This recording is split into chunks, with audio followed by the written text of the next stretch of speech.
It is the Mike Show. It's the Tuesday edition of the program. That brings us Megan Huffman from SHARE Greater Lynchburg each and every Tuesday. Hi, Megan. Hello. Good morning, Mike. How are you? Good morning. Doing really, really well. And we've got Mr. Bilbo Dine over there. Hello. And then you, each and every Tuesday, you bring us a guest, and today is no exception. Who'd you bring?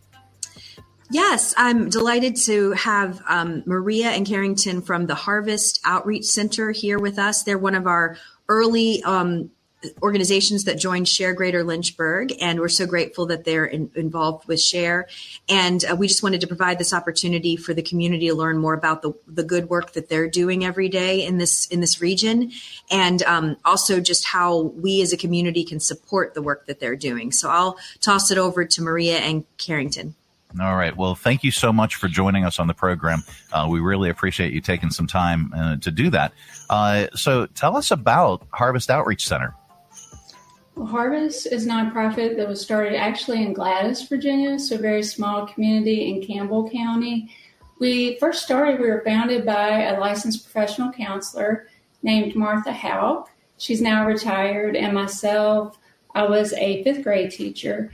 And we saw the need for school-based mental health services. But we first had to start, and we started with 2 students, and we began counseling and mentoring with those 2 students about 19 years ago. Today, we serve more than 350 students in school-based mental health on any given day. That is tremendous. Now, has it grown beyond Campbell County?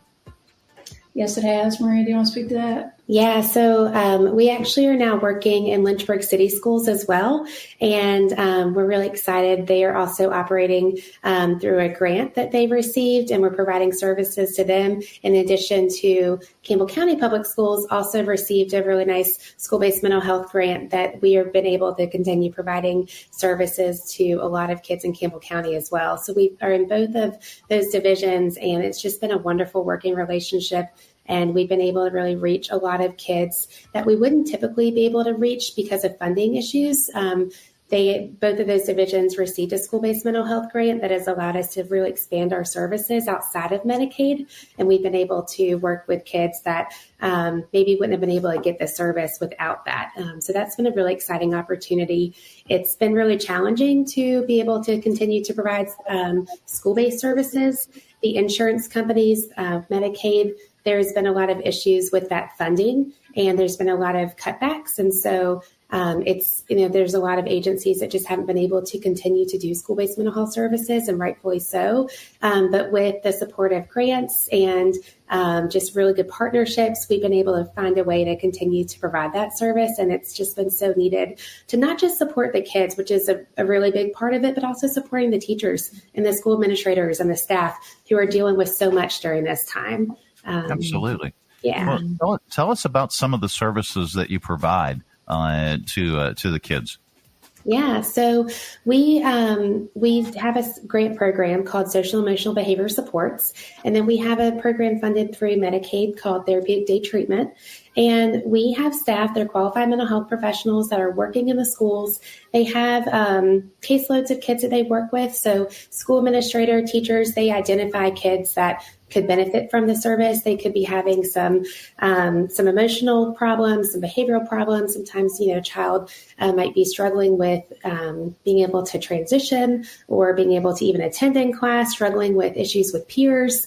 And struggling with issues with authority and with teachers. And so our staff, our qualified mental health professionals, they receive clinical supervision every week, sometimes twice a week. And they're going into the classrooms and they're working with the kids and problem solving. They're identifying maybe where some kids are lagging in skills. And we work to help build those skills. So we teach them these skills. We have a classroom within every school building, and we pull kids into this classroom and we give them some time. Maybe they need to de-escalate for a little bit. Maybe they got triggered by something that happened in the classroom, a peer or something. So we pull them into the classroom and we help give them a safe place to de-escalate. And then we help process and then help problem solve. We role play with them to kind of simulate a situation that they may encounter when they go back into the classroom, and we have staff that then follow them back in. So our goal is to really be able to support kids who are struggling to remain in the school setting to be able to stay there by giving them the extra support that they need. Well, in addition to the school-based programs, you guys have some summer programs as well. Yes, we do. So, and I also want to mention that we do provide outpatient services in the school setting as well, which has been really helpful to be able to to eliminate parents from always having to pick their kid up from school, transport them to an office. I'm sorry, let me just pull this back up. We lost you for a second. Can you guys see us? Yep. Yes. Yeah, we can see you. I just need to get right back to it. We can't see you. Let's see. We're not making faces at you or anything. Yeah. We provide services in the schools for kids to receive outpatient in the schools, so they don't have to miss out on school and then maybe sometimes not go back just for their appointment. Okay. And so that's been great as well. I think, go ahead. Sorry. I think I met you, Carrington, when I was down there. I used to run the Greater Lynchburg Community Foundation, came down a couple times. And the facility that you have right there in Gladys, right near William Campbell High School, is a beautiful spot. And I mean, it just struck me what a peaceful place that is for people to come and relax and get treatment for whatever is bothering them. And I remember you used to have a Hobbit house there. Do you still have that? Yes, actually, thanks to the Plymouth Foundation. I remember the visit well, and our first ever grant we received was from Youth Philanthropy, actually. Mm-hmm. I remember that. Greenhouse and for the playground as well. Yeah, and the Hobbit house was used for outpatient counseling. Yeah, So what a nice facility. I remember it well. Thank you. Yes. I served on that committee once when I was in high school. Oh, you did? Yes. Well, we must have met then too. Mm-hmm. Yeah. Great. But yeah, so we do have a summer program, and that is just such a crucial time for us because it's really hard for us to get funding for that program, but it's so important for us to be able to continue to provide services to the kids during the summer. It's honestly like the most important because they don't have that school structure. They don't have that support. They don't have the meals. They don't have like the socialization and those things that they need. And so we do work really hard to be able to provide a summer program to the kids. And that is, we get some funding for that through Medicaid, but we are always trying to expand that so we can serve more kids that may not get funded by Medicaid or just that don't have Medicaid. And so that's something that we are working hard on. We do community outings with them. We work on their ability to be able to function in the community, to be able to do things like going to the movies and sitting through a movie. It sounds like something that most kids would be able to do, but it's something that the kids we serve, they typically struggle with things like that. And so we work on, just some of the socializations, what's appropriate. And that's something that is so important that we can continue that. We also do some things in the school setting as far as just practicing like walking through the hallway and practicing just being in a school and trying to keep those skills consistent throughout the summer. So that way it's not that really hard transition back when the school year starts. So that is something that we are always looking to get some support for funding for that.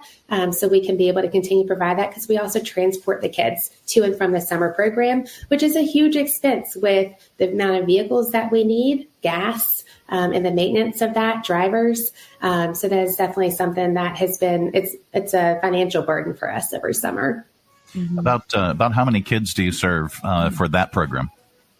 Yep. So anywhere from like 100 to 120 or so is what we're, typically able to serve. But we, the more that we can get funding, the more we could possibly expand that to be able to serve more kids in the summer.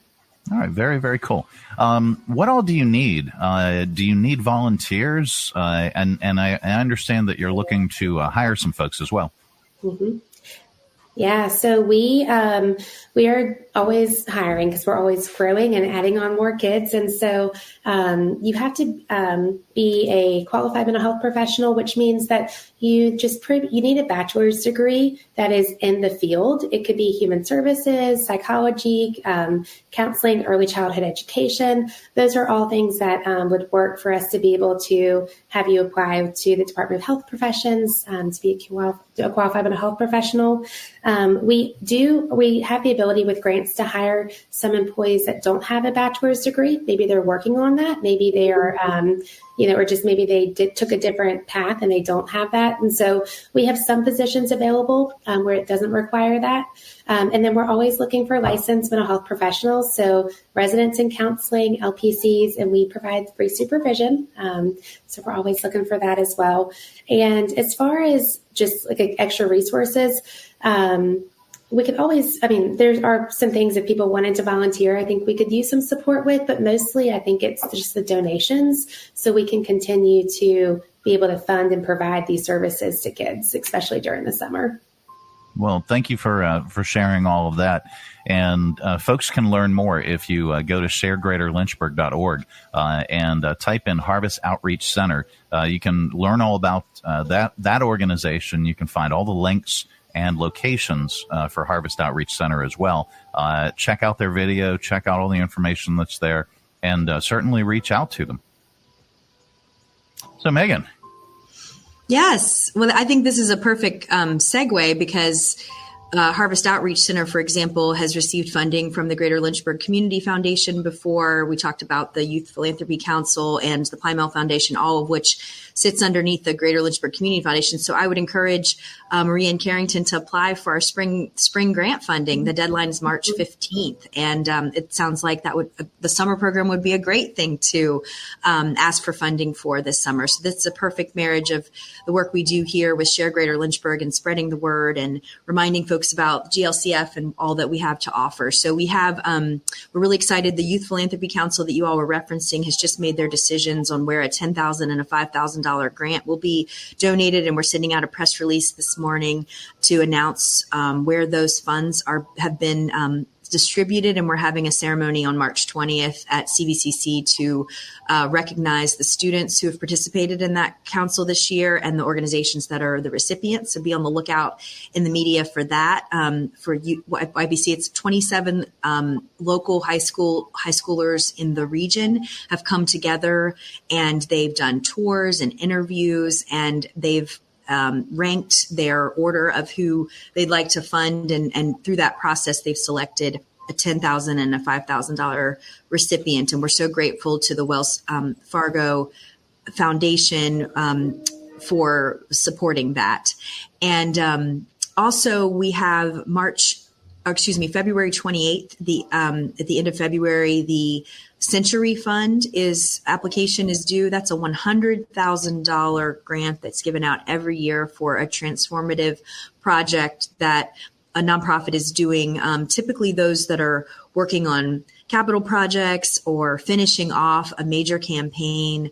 Those kinds of programs are really a great fit for the Century Fund. And that deadline again is February 28th. And then our standard spring funding cycle is March 15th. That deadline, all that information can be found online as well. Over at Share Greater Lynchburg, we are gearing up for our programming, and we have a lunch and learn tomorrow at Vector Space. We're full to capacity for our folks who are going to be coming to that to tour the new facility at Vector Space. And we have our spring mixer coming up on March 6th. So there'll be more information about that in our newsletter this week. But thank you all so much for having us today, and appreciate learning more about Harvest Outreach Center and how we as a community can support and help you all. Thank you, Megan. Thank you, Thank you, guys. Absolutely. And thank you for taking time. We really appreciate learning about your organization. And as mentioned, visit sharegreaterlynchburg.org. You can find out about 172. I got the count wrong on the crawl. Megan, we usually update that. Oh, no. Yeah. 172 nonprofit organizations are represented on the SHARE platform. And if you are part of a nonprofit organization within the area, it is absolutely positively free to have a place on the SHARE platform. Folks can learn more about your organization. You can provide links, and needs, whether those needs are employees or whether those needs are volunteers, monetary donations, or donations of items. You can do all that on the Share Greater Lynchburg platform. Right there, it's one-stop shopping for nonprofits within our region, and 172 and growing. That's right. tremendous. Carrington and Maria, nice to see you both again. Thanks for being here this morning. Thank you, Bill. Thank you. Thanks for the good work you do. Thank you. And thank you.